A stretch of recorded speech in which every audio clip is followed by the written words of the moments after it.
মৃত্যুদণ্ডই শেখ হাসিনার জন্য উপযুক্ত বিচার। কেবলমাত্র এই মৃত্যুদণ্ডের রায় কার্যকর করার মধ্য দিয়ে শেখ হাসিনার গণহত্যা এবং মানবতা বিরোধী অপরাধের ন্যায় বিচার করা সম্ভব হবে।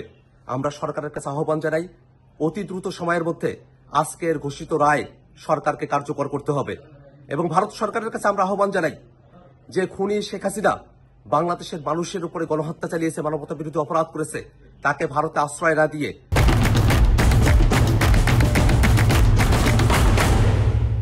বাংলাদেশের বিচার ব্যবস্থার কাছে তারা সুপর্দ করবে।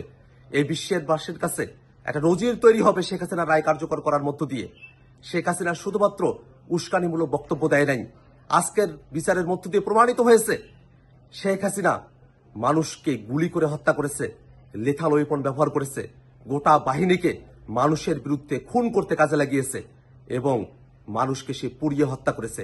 এমন নৃশংস একজন খুনি যার এত এত অপরাধ, সে অপরাধের খুব অল্প কিছু অভিযোগেই আজকে শাস্তির ঘোষণা এসেছে।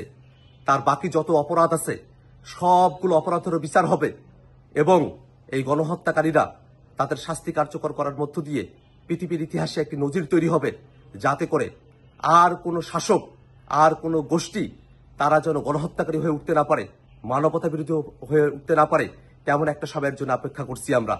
শুধুমাত্র রায় ঘোষণা করার মধ্য দিয়ে নয়, রায় কার্যকর করার মধ্য দিয়েই শহীদদের আত্মা শান্তি পাবে। আমরা অপেক্ষা করছি, সরকারের কাছে আহ্বান রাখছি, অতি দ্রুত সময়ের মধ্যে শেখ হাসিনার এই মৃত্যুদণ্ডের রায় সরকার কার্যকর করবে।